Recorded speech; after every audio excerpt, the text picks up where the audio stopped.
Bharatiya Janata party की वरिष्ठ कार्यकर्त्री स्वर्गीय मुलायम सिंह जी की बहू श्रीमती अपर्णा यादव जी हम सबके आग्रह पर अपना बहुमूल्य समय निकाल करके हम सबके बीच में पहुंची हैं, पधारी हैं।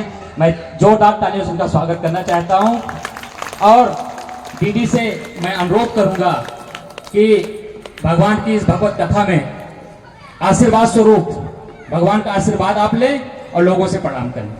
अपर्णा दीदी। परम पूज्य सदगुरु भगवान श्री वेंकटेश आचार्य जी महाराज को मेरा बहुत बहुत प्रणाम, ठाकुर जी को मेरा बहुत प्रणाम, समस्त यहाँ पर आए हुए जो संगत करता है और पूज्य ब्राह्मण हैं उनको मेरा बहुत बहुत प्रणाम और सभी भक्तजनों को मेरा बहुत प्रणाम। मैं आयोजक हैं जो अरुण कुमार पांडे जी और हमारे मंडल अध्यक्ष आनंद पांडे जी जिन्होंने मुझे यहाँ पर व्यक्तिगत रूप से बुलाया है, मैं उनका भी बहुत बहुत धन्यवाद करती हूँ कि आपने मुझे भक्तों के बीच में आने का एक अवसर प्रदान किया।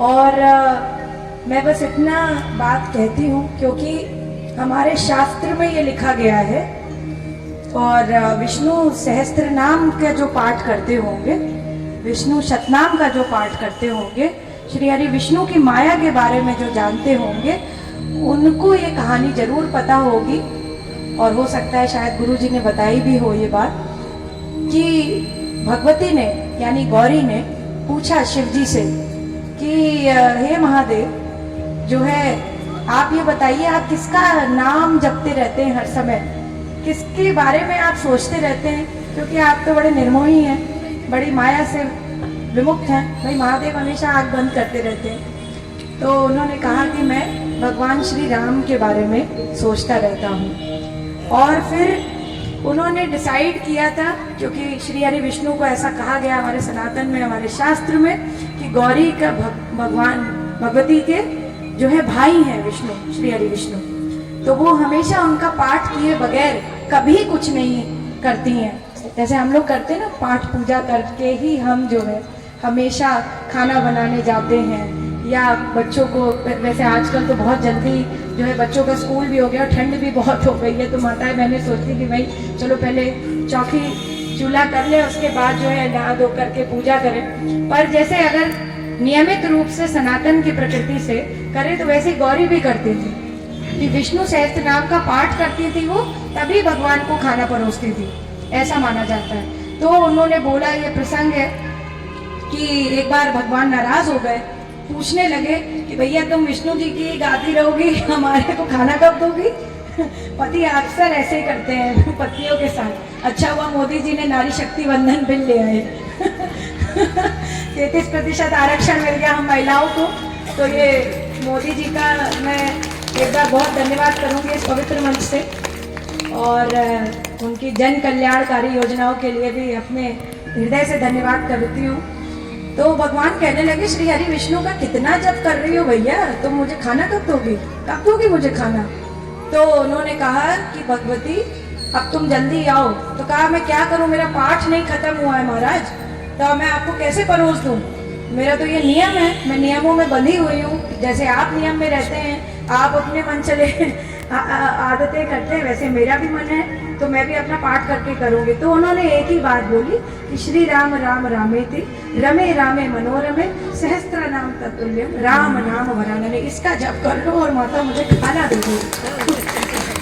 और उसी में आता है, क्योंकि मैं गुरु जी की बात कर रही हूँ, इस गद्दी पे, व्यास गद्दी पे जो भी बैठा होगा वो हमारे लिए, आपके लिए, जो भी सनातन फॉलोअर है वो श्री हरि विष्णु के समान होगा। तो सबसे पहला प्रणाम मुझे जो है मैंने महाराज जी को किया, क्योंकि उसी में आता है व्यास रूपाय विष्णवे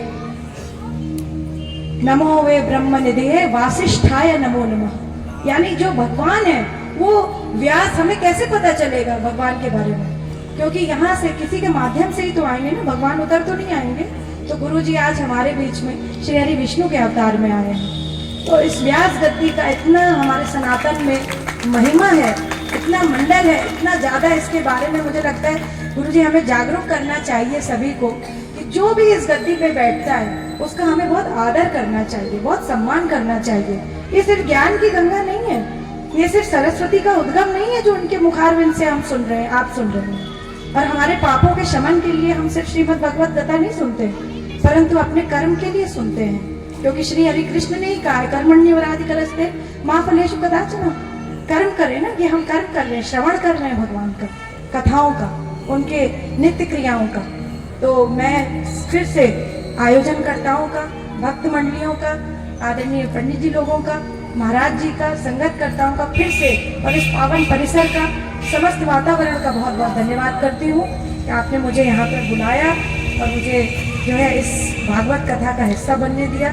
और सबसे सुंदर है ये बात, संगीत मेरे मन के बहुत करीब है और जो है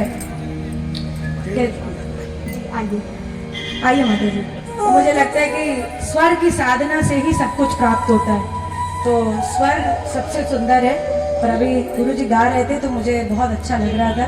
गुरु जी आप ऐसे ही हम लोगों को आशीर्वचन देते रहिए, आपका आशीर्वाद हम सभी पे बना रहे। जय हिंद, जय भारत, वंदे मातरम, जय श्री कृष्ण।